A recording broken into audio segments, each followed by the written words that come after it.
how to support students with language difficulties in our classroom.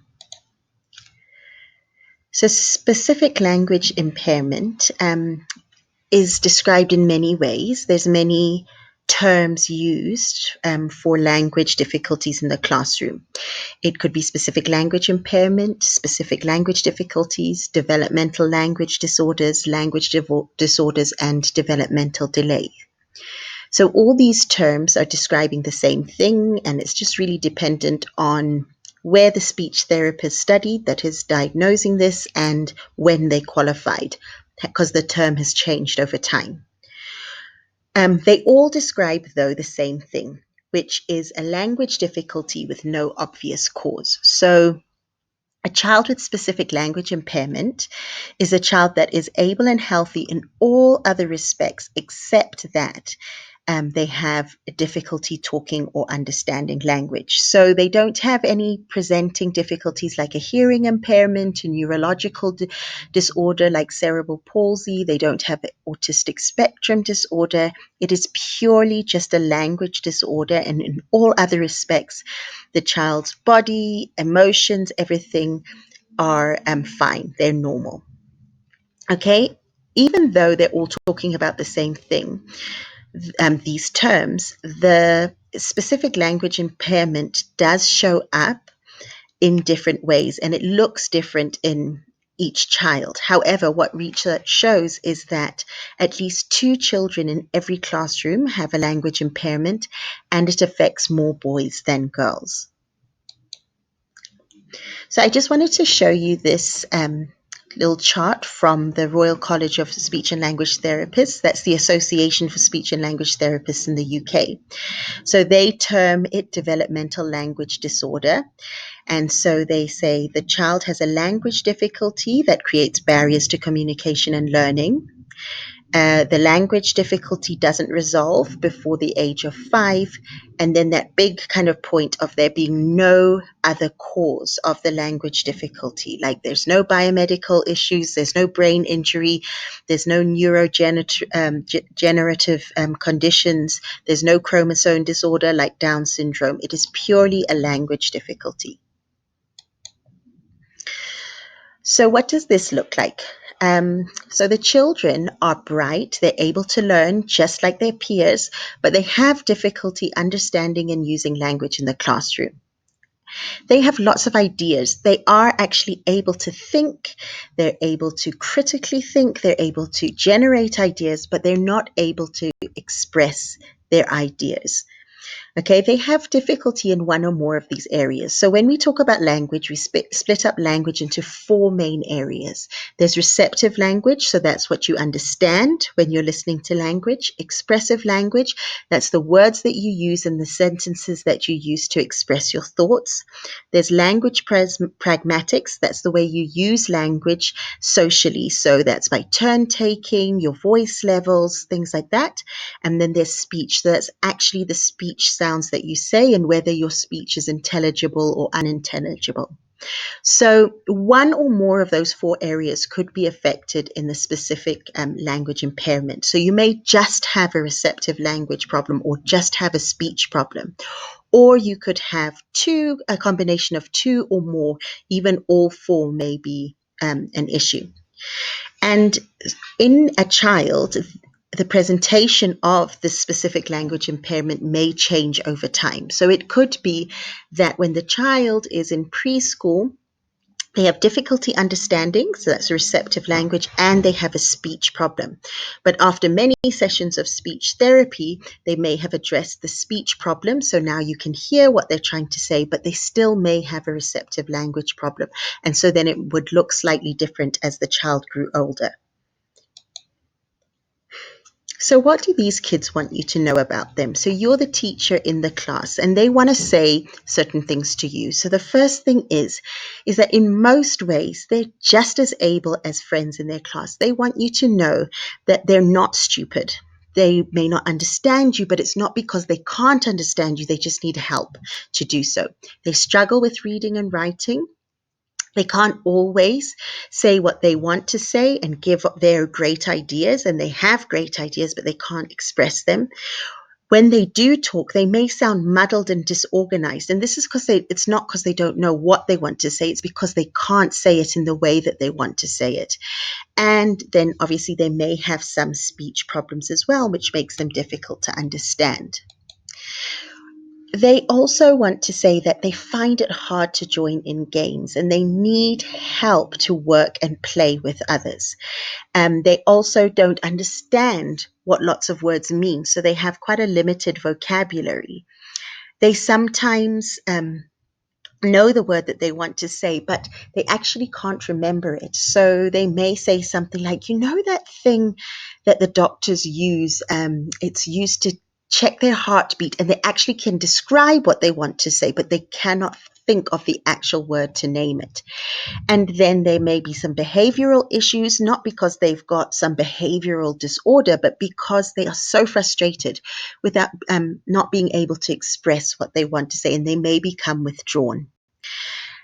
People with specific language impairment find it difficult to follow long strings of words. So if you're using kind of a lecture approach in your class and going on and on and on, they're going to lose it completely and they find it confusing. So they're kind of like short sentences.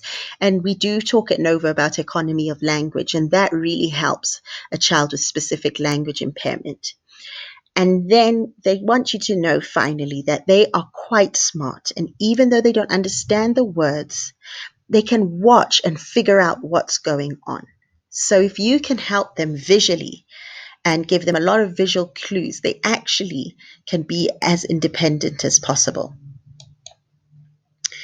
So now specifically, I'm going to break up into areas of the preschool and the primary school and go into specific details about specific language impairment. We always need to start with what the children can do.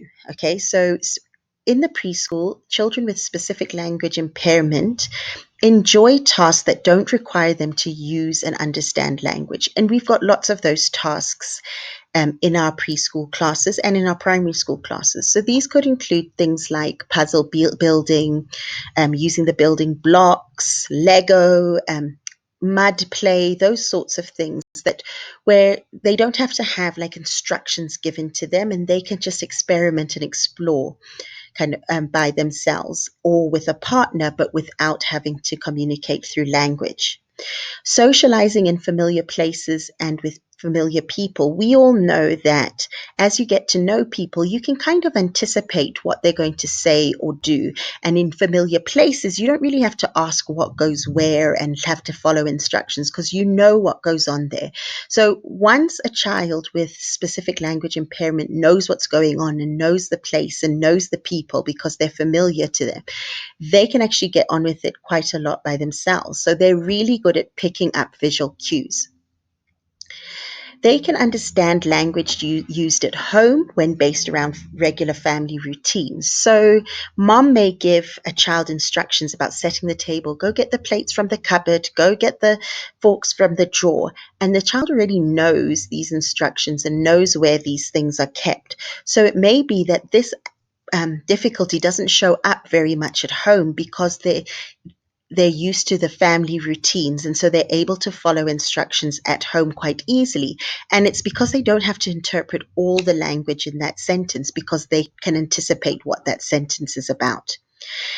And then specific language impairment children can play very well with other children as long as the game is not based around a lot of language. So there's a picture of the kids on the slide. It's a very visual thing. You can see everyone smiling. We know what to do on the slide. It's a regular occurrence at playtime. And so a specific language impairment child can play really well with other kids if they know what's going on. So these are the areas where the specific language impairment child may have difficulty. And I'm just going to move myself out the way. Okay. So they may have difficulty responding to you. So they may not respond at all. You may be telling the children a wonderful story or giving them an explanation on the carpet and they're looking at you and they're all engaged, and then you call cold call one of the children, and that's a child with a specific language impairment, and they're not able to respond at all. Because they just cannot generate the language to be able to give you your response, or they haven't even understood you in the first place. They rely on visual information to get it right. So that same child may be able to answer a question about a big book story that you've read because the pictures are there, the pictures are big, they can see the pictures, and so they've gained understanding from the pictures in the story rather than the language used. They may not use many different words. As I said before, the vocabulary of a specific language impairment can be quite limited. And so they may not use different words, and so may use words like thingy a lot and very vague terms to describe many things. So they may say animals instead of elephant, tiger, because they can't quite remember the name as well of the specific animal. They find it hard to link words together to make sentences, and so then their sentences may be jumbled up. They may use the wrong word order, and that can have really big implications for trying to get over your message. So if the dog jumped over the car is very different to the car jumped over the dog. And so if you mix up your words in a sentence, you can completely change the meaning of that sentence. So specific language impairment children have this difficulty. The language they use can often be difficult to understand. So you may find that a child seems quite babyish in their language, or they're using very simple speech, and that can cause you to not understand them very well. And this is because their language is not developing adequately as it should, especially with their cognitive ability. They may point or show what they want rather than say it because they can't find the word. So they're pointing, they're showing you because they're trying to communicate, but they cannot use the language. They can use gestures, such as pointing. How they say speech sounds can be difficult to understand. And so we've all heard children who are unintelligible, who maybe have a slight lisp, all the way to be saying many, many sounds that are incorrect. And so we can't hear the words that they're trying to say. Difficulty learning as we do this through language. So they might have the ability to learn new concepts, but they struggle to learn new concepts because it's all taught around language. Everything is taught through language. And so then they can't understand that new concept because they can't understand the language. It's not about the concept. They can find new routines or interruptions to routines hard to deal with. So we talked about how like this specific language impairment child is able to rely on routines to help them aid understanding. But if that routine is just changed suddenly or a new routine is introduced, it will take them a while to learn that new routine. Because how do we deliver routines? We deliver them through language, through talking, through instruction. And so they need to be able to acclimatize to the new routines to be able to gain understanding of it and then be able to interpret what you want them to say and do. They find it hard to make friends or play with other children. So we talked about how familiar people kind of can anticipate what you want to do and you can anticipate what they want to do. So we don't always have to rely on language to give our intention. So like I can look at a person that I know really well and I can know exactly what they're thinking in a certain situation without actually having to say anything or to communicate through language. So they don't, with new children, they don't have that connection yet. And so it makes it very difficult to make friends, and they do need some assistance with that. When we're doing fantasy play, things like that, so imaginative and pretend games, how we gain understanding of what each other is doing is through language. We talk a lot during that thing. So here's the baby, I'm the mummy, that sort of thing. So this can be a very difficult situation for children with specific language impairment. And then obviously joining activities chosen by an adult can also be very difficult because we like to reason with language, we like to explain with language, and so we need to moderate our language, that we're making chunk sizes of language for the children so that they can join in our activities.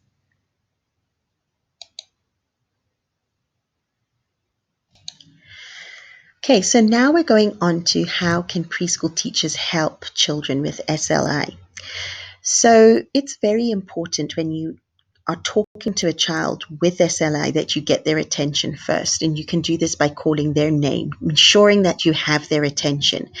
That is a step in the right direction. I mean, they're not going to understand anything at all if you don't even have their focus and attention. Break tasks down into smaller steps. So we've kind of alluded to that, that if you break it down into small steps and give them small chunks of information at a time, that's easier to interpret than long strings of sentences and getting them lost and confused while you're talking.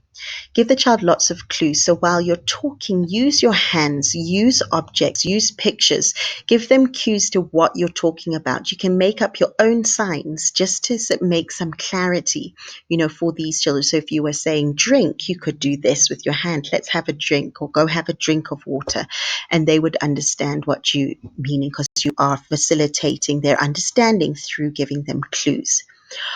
You need to model correct language. So that's first of all in your use of language. So it's not the teacher's job to be doing baby talk, even if the child is talking in a babyish way. So when we say break down our instructions, we're talking about economy of language, but we're not talking about baby talk. We're not saying that you need to water down what you're saying. We're using good language. We're good models of language. And then we model the children's language. So if they say to as car goed, you would say, oh, the car went. And so then you're modeling good language on the basis of theirs, but in a safe and encouraging way. We're not saying, oh, no, that's rubbish. That's not how you say it. No, you say, oh, wow, yes, the car went. And so you're being more positive about it. Then when talking to the children, allow plenty of time gaps between your sentences. And it might feel a little bit uncomfortable and you want to fill up the silence, but it is very important that you give these children time to process the information, to understand it, and also to ask for clarity and to show that they're not understanding. If you break it up and use long gaps, you can find out where the point of misunderstanding is, because you will be reading the child as they're understanding each chunk of information. Okay, so now we're going to move on to the primary school classroom, remembering always that we're going to start with what can SLI children do. And so again, just want to re-emphasize that these are bright children and that they are just as able as their classmates, except for language ability. And because all of our instruction is based in language, that's where the learning difficulty in the class comes. But actually, cognitively, these children are able to learn just as well as the normally functioning children in their class. So they can follow situations and routines that are familiar to them. So the more familiar your routines are, the more you do your call to focus, you line up in the same way, you kind of establish those routines and procedures that we speak about at the beginning of the year, the better it is for children with specific language impairment, because they know what's going on and they don't have to keep continually trying to work out what is happening in the classroom. They often have good practical skills, and so they enjoy practical tasks. So if you're introducing a maths concept or anything like that, you keep it practical for as long as possible to ensure that the children have understood before you take it to purely language-based and abstract. And they understand facial expressions, body language, and understand about feelings very well. So that's where they pick up their cues. So they can read you extremely well. They can read your body language. They can read your facial expressions. So they know when you're finding it difficult to teach them, because your face tells it all. And that is quite a blow, to these children. So I think just to be aware of that is really important. So what do they find difficult? They find it difficult to learn and understand meanings of words. So we always have to base new vocabulary in what the children already know. And that's how we teach. We start from the known and go to the unknown. And it's the same with language for these children. They find it difficult to understand past tense and future tense. They like the present. That's easy to understand. Past tense, there's little nuances in the English language that show past tense and future tense, and that's very difficult for a child with specific language impairment to pick up. Their words and sentences that can mean more than one thing is a thing that they find very difficult. So idioms like pull up your socks, that's really hard for a child with specific language impairments because they stay in the literal. That literally means pull up your socks, not you can do better. And so we often have to explicitly teach idioms to these children and get them to really understand what we mean. It's very difficult for a specific language impairment child to understand why in English we would do that sort of thing, use a non-literal meaning for this term. They might respond to just part of an instruction. So maybe they've heard the beginning of the instruction and understood it and none of the rest, or they've only caught the end of it because they didn't have their full attention at the beginning. And so they've only understood the end of the instruction. And so they may be doing things wrong, not because they're not listening to you, but because they actually haven't quite understood the instruction. They use short sentences. So it's almost like a coping mechanism that I don't have a lot of words. I don't really get all this constructing of sentences and things. So I'm going to keep my sentences short because then I can get my point across. And so you might think that, oh, for an 11-year-old, maybe the sentence is a little bit immature that they're using, or the language they're using is slightly immature, but it's because of their language difficulty. If they were to lengthen that sentence, you may get completely lost. We don't want to keep them there. We want their language to develop, and that's how we support them. Using the right words can be difficult. I spoke about like word finding difficulties and not being able to remember terms for things. And so they might use the wrong word. So instead of calling a snake, they might say, oh, there's a crocodile. And you might think to yourself, oh, but crocodile is a much harder word than snake. But it's not about how difficult the word is. It's about what word the brain selects at a particular time. And so it's in the right category, but they've selected the wrong word.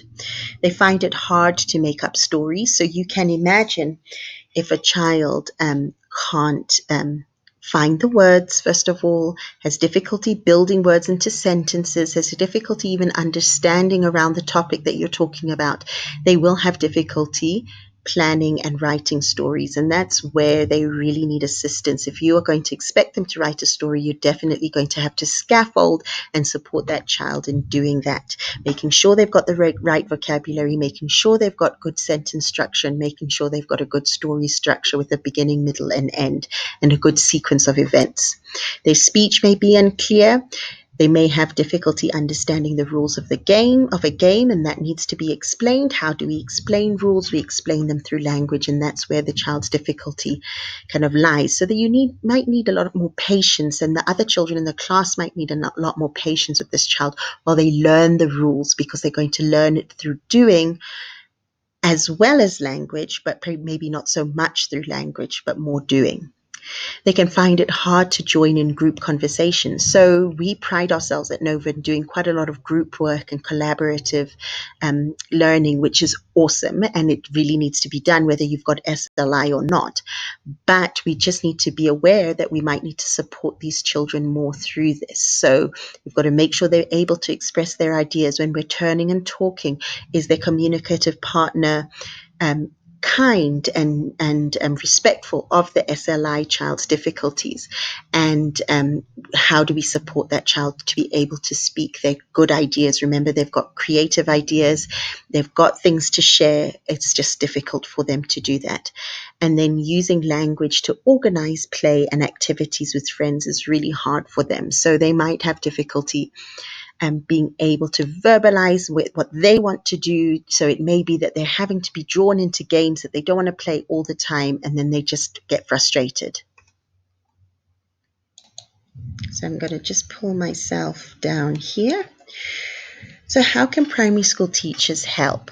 So again, we need to say the child's name before we start speaking to them. We need to focus on bits of information. So rather than saying, just read through that paragraph and then answer the questions, we might need to break it up for them paragraph by paragraph. Say, read this paragraph and then find the answer to that question, because the amount of information negatively affects the understanding. We need to give short instructions, and we can build up that instruction muscle and get them to be listening for longer and longer, but we just need to remember that there is a specific language impairment here that's not just going to be fixed. So we need to be very careful about building that muscle and not making it overwhelming. We need to check that they've understood, and we do a lot of that at NOVA, checking for understanding. This is particularly important with the SLI child. You can't just presume that they've heard you. So it's checking for understanding with the instruction, checking for understanding with the content that you've taught, checking for understanding that that we've got the concept and that we're able to use it in different settings, checking that they understand what is required of them in any activity. Then help them to link new words to ideas that they already know. We need to give good language models to copy. So we need to make sure that we are modeling good language. We can't be using slang. We can't be using wishy-washy terms. We've got to be precise. Again, it's that economy of language, and that we're very crisp with our instructions, and then being able to model answers so that the child has a model which they can apply their understanding to be able to give you the answer. So giving them the structure of language first, maybe through another child answering a question, and then you can get the SLI child to answer another question that uses the same sort of language structure, and then help them to learn skills so that they can join in with other children. This is so important because, part of school is that social aspect, and if they're excluded from that, they're not going to be happy at school and they're not going to learn. So we need to assist these children in joining in, watching them on the playground, checking to see who their friends are. Do they have friends? Are they alone all the time? Are they isolated by their language, or are their friends being accommodating? And then do they have the skills to be able to express themselves in play? So I'm just going to move myself up here for our last slide. So information sharing is key with any child with any difficulty. It's important that that child doesn't have to fail at the beginning of each year while the teacher works out what's going on. So it's important that we share information. How do we get that information? The first is to get to know the child well. What does the child like? What does the child not like? How does the child communicate? What happens when the child is frustrated? What happens with their friends? Are they able to communicate with friends? Are they confident enough to try to express their ideas and their feelings? So we need to really get to know that child and make notes on that so that we can pass this on to the teacher next year. And it will help us to teach that child throughout the year when we have the child. We need to work together with the child's speech therapist. So what are they doing in therapy? What are they working on? What can we complement therapy with in the class? Are they working on two-step instructions? Because then I know I can ramp it up to two-step instructions and I don't have to keep my instructions very simple at one-step instruction. And then chat to your coach and dean of students, because if you chat to them a lot, then that information is definitely going to get passed to your teacher, to the next teacher. It's going to be shared amongst the school. It's going to assist the child when somebody else is on duty and it's not you that's on duty, so that somebody else can be an advocate for this child.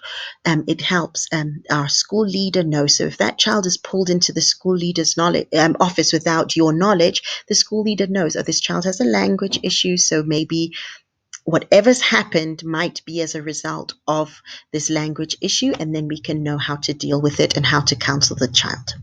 Thanks so much for listening, and I hope that was helpful. Please do ask me if you've got any questions. Thank you.